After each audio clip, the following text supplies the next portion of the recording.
بسم اللہ الرحمن الرحیم۔ السلام علیکم ورحمۃ اللہ وبرکاتہ۔ ایک باپ اپنی بیٹے کے لیے بہت محنت کرتا ہے، اس کو پڑھاتا لکھاتا ہے، سب کچھ اس کے لیے کرتا ہے جو وہ کر سکتا ہے، لیکن پھر بھی بیٹا باپ سے ناراض رہتا ہے، ہر وقت غصے میں رہتا ہے اور سوچتا ہے کہ بس اب میں اپنے باپ کو گھر کو چھوڑ کے میں کہیں چلا جاؤں گا، یہ لوگ تو میری کوئی خواہش پوری نہیں کرتے۔ میں کہتا ہوں موٹر سائیکل دلا دو، یہ موٹر سائیکل نہیں دلا رہے، میں کہہ رہا ہوں کہ مجھے اس کالج میں پڑھنا ہے، وہاں نہیں پڑھا رہے، میرے لیے کچھ بھی نہیں، مطلب ہر چیز میں میری رکاوٹ ڈال کے پھر کوئی چیز میری سنی ہے ان لوگوں نے۔ اور یہ میرے والدین عجیب سے ہیں، میں بس اس کے دل میں یہ آتا ہے اور وہ غصے سے بس ایک دن بہت ہی ناراض ہوتا ہے اور گھر سے نکل جاتا ہے۔ جب گھر سے نکلنے لگتا ہے تو غلطی سے اپنے باپ کے جوتے پہن کے آ جاتا ہے، اور جب باپ کے جوتے پہن کے آتا ہے تو راستے میں کونے میں ہی گھر کے ٹیبل پہ باپ کا پرس پڑا ہوا ہوتا ہے، وہ پرس اٹھا کے وہ گھر سے باہر نکل جاتا ہے۔ اب وہ گھر سے باہر نکل گیا اور چلتا چلا گیا۔ اب آگے جا کے راستے میں جب وہ جا رہا تھا تو اس کے پیر میں جوتا بہت بری طرح چبھنے لگا۔ جب جوتا بری طرح چبھنے لگا تو اس نے سوچا کہ کیا چیز ہے جو میرے پیر میں چبھ رہی ہے۔ اب اس نے غور سے جا کے دیکھا، جوتے کو چیک کیا تو سوچا شاید اس کی کوئی کیل نکل آئی ہوگی یا کوئی چیز میرے چبھ رہی ہوگی۔ جوتا جھاڑ کے اس نے دوبارہ پہن لیا اور جوتا پہن کے وہ پھر تھوڑا سا آگے جانے لگا۔ جب وہ آگے تھوڑا پہنچا تو کیچڑ وغیرہ راستے میں تھا، تو کیچڑ اس کے پیر میں آیا تو اس کا جوتا پورا گیلا ہو گیا۔ اس نے کہا یہ کیا، یہ کیسا ابا کا جوتا ہے کہ گیلا ہی ہو گیا، پانی آ گیا۔ اب وہ اس کو چیک کرتا ہے تو دیکھتا ہے جوتا پھٹا ہوا ہوتا ہے۔ اب اسے بڑی عجیب سا لگتا ہے، لیکن کہتا ہے کوئی بات نہیں، اب میں بدل تو سکتا ہوں۔ اور یہ کر کے وہ آگے جاتا ہے اور سٹاپ نظر آتا ہے، پھر وہاں پر وہ بیٹھ جاتا ہے اور لوگوں سے پوچھتا ہے کہ بھئی بس کب تک آئے گی؟ تو لوگ کہتے ہیں کہ 1 گھنٹے 1.5 گھنٹے میں بس آ جاتی ہے۔ اتنے یہ خالی بیٹھا ہوا بور ہونے لگا کہ اس کو ایک دم خیال آتا ہے چلو ابا کا پرس چیک کروں، آج میرے ہاتھ بڑا خزانہ لگا ہے، دیکھوں اس میں کیا کیا ہے۔ وہ پرس کھولتا ہے، اس میں سے ایک پرچی نکالتا ہے تو اس کے اوپر لکھا ہوا ہوتا ہے کہ لیپ ٹاپ کی قسط جانی ہے۔ پھر اس کے بعد دوسری پرچی نکالتا ہے تو اس پہ لکھا ہوا ہوتا ہے کہ جو قرضہ لیا تھا کالج کی فیسوں کے لیے، وہ قرضے کی بھی قسط جانی ہے۔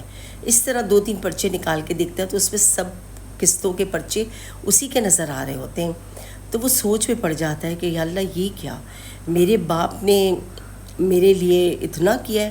پھر وہ دوسری طرف تلاشی لیتا ہے پرس کے، اور پھر پرس میں دیکھتا ہے تو اس کو ایک طرف نظر آتا ہے کہ پرانی موٹر سائیکل دے کے اور آپ نئی موٹر سائیکل لیں، یہ چیز اسے نظر آ رہی ہوتی ہے، اور وہ کہا کہ اتنے کی بیچے اور اتنے ملا کے آپ نئی لے لیں۔ اس کے قرضے کی بھی لسٹ نظر آ رہی ہوتی ہے، یعنی والد صاحب نے کسی سے بات کی ہوئی ہوتی ہے کہ وہ پرانی موٹر سائیکل دے کے نئی لے لیں گے، جو کہ اس لڑکے کی فرمائش تھی کہ مجھے نئی موٹر سائیکل دلاؤ تاکہ میں اس میں جاؤں۔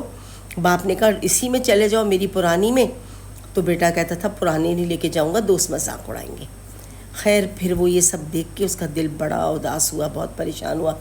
وہ سیدھا یہاں سے وہاں نہیں گیا بلکہ واپس مڑ کے اس پتے پہ چلا گیا جہاں موٹر سائیکل والا مطلب موٹر سائیکل پرانی لے کے نہیں دیتے ہیں۔ جب وہ اس جگہ پہنچا تو دیکھا کہ اس کے والد صاحب پہلے سے وہاں پر کھڑے ہوئے ہیں اور اپنی موٹر سائیکل اس کو دکھا رہے ہوتے ہیں۔ وہ یہ دیکھ کے نا بڑا اس کی آنکھوں میں آنسو آ جاتے ہیں اور وہ رونے جیسا ہو جاتا ہے۔ وہ کہتا ہے کہ میں اپنے والد کو کتنا غلط سمجھتا تھا، میرے والد نے میری پڑھائی کے لیے، میری تربیت کے لیے کتنے قرضے لیے، اور میں سوچتا تھا کہ ان کے پاس بہت پیسہ ہے اور یہ میرے پہ نہیں لگا رہے، اور گھر پہ اور بچوں پہ لگا رہے اور چیزوں پہ لگاتے، مجھ پہ تو نہیں لگا رہے۔ اور جب کہ دیکھا جائے کہ میں سب سے بڑا بیٹا تھا، پورے مستقبل کے لیے میرے انہوں نے بہت زیادہ اس طرح پیسہ لگایا ہوا تھا۔ یہ چیز دیکھ کے میں اپنے والد کے گلے لگ گیا اور رونے لگا پھوٹ کے، اور میں کہنے لگا ابا مجھے معاف کر دو، میں تو گھر سے اس طرح نکلا تھا، گھر چھوڑ کے نکلا تھا تم لوگوں سے ناراض ہو گئے کہ تم لوگ مجھے موٹر سائیکل نہیں دلا رہے، تو میری کوئی خواہش پوری نہیں کرتے یہ وہ۔ تو باپ کہنے لگا بیٹا تیری خواہش کے پیچھے تو موٹر سائیکل بیچ کے نیا پیسہ قرضہ اٹھا کے تمہیں دلا رہا ہوں ہی نہیں۔ خیر وہ باپ اس کو موٹر سائیکل نہیں لے لیتے اور وہ گھر آ جاتے، اور وہ بہت خوشی خوشی گھر اپنے واپس آ جاتا ہے اور وہ نارمل رہنا شروع ہو جاتا ہے۔ تو دیکھیں یہ ایک باپ کی کتنی کوشش تھی اپنی اولاد کے لیے کہ اس نے بچے کو پڑھایا لکھایا، پھر اس کی خواہشیں پوری کی۔ والدین ہمیشہ بچوں کی خواہشیں اگر ان کے پاس ہوتا ہے تو بڑھ چڑھ کر جائز خواہشات پوری کرتے ہیں، لیکن بچوں کو بھی ذرا سا سوچنا چاہیے کہ آخر وہ ایسا کیوں سوچتے ہیں کہ والدین کے پاس بہت پیسہ ہے۔ بہت سارا خزانہ رکھا ہوا ہے، وہ کہیں نہ کہیں سے ہمیں نکال کے ہمیں یہ چیز دلا دیں گے۔ وہ اپنے والدین پہ اتنا اعتماد کرتے ہیں اس چیزوں پہ کہ ہمارے والدین ہماری ہر خواہش پوری کر دیں گے۔ تو کبھی کبھی بچے جب بڑے ہو جائیں تو والدین کو سمجھا کریں کہ ان کے اوپر اور بھی ذمہ داریاں ہوتی ہیں، ان کی ذمہ داری بٹائیں۔ جب بچے بڑے ہو جائیں تو والدین کی ذمہ داری بٹائیں، اچھی نوکریاں کر کے، اور ان کی دلجوئی کریں اور ماں باپ سے اپنے محبت کریں کہ چھوٹی چھوٹی باتوں پہ ناراض ہو کے گھر چھوڑ کے چلے گئے۔ مطلب یہ بڑی دکھ کی بات ہوتی ہے جب جو بچے اس طرح والدین کے ساتھ کرتے ہیں کہ ناراضگی کا اظہار کر دیتے ہیں کہ ہمیں آپ نے یہ نہیں دلایا۔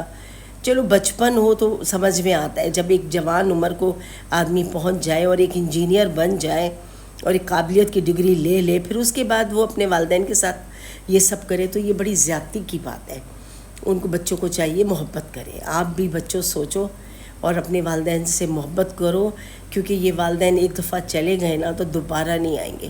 یہ وہ جنت کے 2 دروازے ہیں جو اللہ نے کہا ہے کہ تمہارے لیے ہر وقت دعا گو ہے۔ یہ ہر وقت آپ کے لیے دعا مانگ رہے ہوتے ہیں، آپ ان سے ناراض ہوں یا آپ ان سے خوش ہوں، جو بھی ہوں یہ آپ کے لیے دعا گو ہوتے ہیں۔